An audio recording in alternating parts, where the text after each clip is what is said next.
শিক্ষা ব্যবস্থাকে ধ্বংস করে তো আমরা ইউরোপ আমেরিকা হতে পারবো না। আমাদের শিক্ষা নিয়ে যে দাবি দেওয়া ছিল সেটা পূরণ করতে অন্তর্বর্তীকালীন সরকার সম্পূর্ণরূপে বলা যায় ব্যর্থ। শিক্ষাক্ষেত্রে আমাদের যে পরিবর্তনগুলো আসা প্রয়োজন এবং শিক্ষাক্ষেত্রে যে পদক্ষেপগুলো নিলে শিক্ষা ব্যবস্থা আরও সুন্দর হবে এবং গোছালো হবে সেগুলো পূরণ করতে আমাদের বর্তমানে যে অন্তর্বর্তীকালীন সরকার সেটা বলা যায় পুরোপুরি রূপে ব্যর্থ। আমরা চাচ্ছি এটাকে আরও অতি দ্রুত সময়ের মধ্যে এটাকে যেন তারা গুছিয়ে নিয়ে আসে এবং সংশোধন করে ফেলে। শুধু অন্তর্বর্তীকালীন সরকারের কাছেই যে এটা আমাদের দাবি বিষয়টা এমন না, পরবর্তীতে যারা আসবে তাদের কাছেও দাবি। কারণ একটা দেশের মেরুদণ্ডই হচ্ছে শিক্ষা। শিক্ষা যদি সঠিকভাবে না দাঁড়াতে পারে সে দেশ দাঁড়াতে পারবে না। যে আমাদের বিগত যে সরকার ছিল তারা শিক্ষা ব্যবস্থার যে পরিবর্তনটা আনতে চেয়েছে, আমাদের দেশকে তুলনা করা হচ্ছে ইউরোপ আমেরিকার সাথে, কিন্তু আসলে প্রেক্ষাপট তো ভিন্ন। আমাদের দেশ একটা মধ্যমায়ের দেশ, নিম্ন মধ্যবিত্ত দেশ। এই দেশকে আমরা তো ইউরোপ আমেরিকার সাথে তুলনা করতে গেলে ইউরোপ আমেরিকার মতো বেতন স্ট্রাকচার এদেশের শিক্ষকদের দিতে হবে। বর্তমান বিশ্বের সাথে তাল মিলিয়ে চলতে গেলে কারিকুলামের ক্ষেত্রে আমাদের অবশ্যই যে প্র্যাকটিক্যাল যে বিষয়গুলো সেগুলো ইনক্লুড করতে হবে। পাশাপাশি পাঠ্যপুস্তক হতে হবে আমাদের আন্তর্জাতিক মানের। পাঠ্যপুস্তক যদি আমাদের আন্তর্জাতিক মানের না হয় তাহলে সেক্ষেত্রে আমাদের শিক্ষার্থীরা কি শিখবে? দেখা যাচ্ছে যে আমাদের যে বইগুলো প্রোভাইড করা হচ্ছে সে বইগুলো অনেকগুলো কপি পেস্ট করা বই। তো আমাদের বই যখন তৈরি করা হয় আমাদের বইটা অবশ্যই আন্তর্জাতিক মানের হতে হবে। আপনি উন্নত দেশের বইগুলোর সাথে আমাদের বইগুলো কম্পেয়ার করেন, উন্নত দেশের পরীক্ষা পদ্ধতির সাথে আমাদের দেশের পরীক্ষা পদ্ধতি কম্পেয়ার করেন, তাহলে দেখবেন বেশ ভিন্নতা পাবেন। তো আমরা চিন্তা করতেছি যে ইউরোপ আমেরিকা হয়ে যাব, সিঙ্গাপুর হয়ে যাব, বাট শিক্ষা ব্যবস্থাটাকে আমরা ধ্বংস করে দিচ্ছি। শিক্ষা ব্যবস্থাকে ধ্বংস করে তো আমরা ইউরোপ আমেরিকা হতে পারবো না।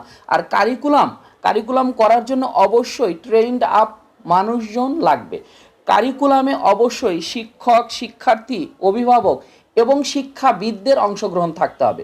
এটা ছাড়া সেক্ষেত্রে একটা শিক্ষানীতি তৈরি করা উচিত এবং শিক্ষানীতিতে অবশ্যই শিক্ষক, শিক্ষার্থী, শিক্ষাবিদ, অভিভাবক সবার অংশগ্রহণ থাকবে। যখন এই বিষয়টা নিশ্চিত হবে তখনই দেশের সুন্দর একটা কারিকুলাম প্রণয়ন করা সম্ভব। আপনারা খোঁজ নিলে দেখবেন যে শিক্ষা খাতের প্রত্যেকটা সেক্টরে হিউজ পরিমাণ দুর্নীতি। এই দুর্নীতিগুলো দূর করতে হলে আমাদের অবশ্যই দুর্নীতিমুক্ত শিক্ষা ব্যবস্থা লাগবে এবং কারিকুলামটা হতে হবে আন্তর্জাতিক মানের।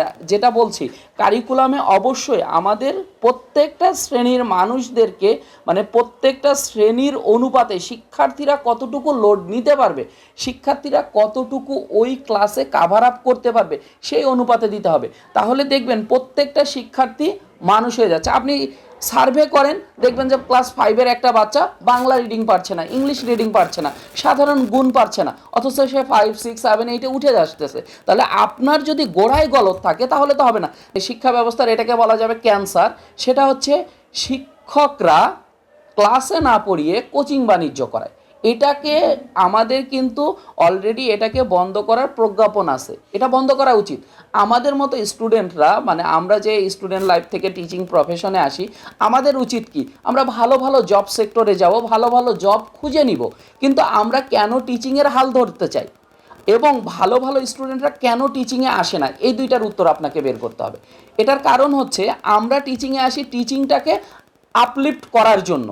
ভালো ভালো স্টুডেন্টরা টিচিংয়ে আসে না কেন? কারণ টিচিংয়ে আপনার যে স্যালারিটা প্রোভাইড করা হয় এটা মানসম্মত না। আপনি দেখেন হিউজ রিপোর্ট পাবেন যে টিচাররা মানবেতর জীবন অতিবাহিত করতেছে, কিন্তু আপনি তো এটা জানেন যে একটা শিক্ষক একটা জাতি গঠন করে দেয়। শিক্ষকরাই জাতি গঠনের কারিগর। তাহলে তাদের জীবনমান হতে হবে উচ্চ লেভেলের। তাদেরকে এমনভাবে স্যালারি স্ট্রাকচার প্রোভাইড করতে হবে যেন তারা কোচিং বাণিজ্যের সাথে যুক্ত না হয়। এবং এটা বন্ধ করা উচিত। ক্লাসে পড়াক, শিক্ষার্থীদের আনন্দ বিনোদনের জন্য কিছু সময় আমাদের বরাদ্দ রাখা উচিত। মা বাবা বিভিন্ন কোচিং নিয়ে যাচ্ছে, বিভিন্ন প্রাইভেটে নিয়ে যাচ্ছে, কেন নিয়ে যাচ্ছে? ওই যে ক্লাসের ল্যাকিংসগুলো দূর করার জন্য।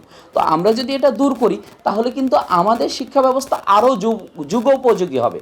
অর্থাৎ আমাদের কিছু কঠোর পদক্ষেপ প্রয়োজন।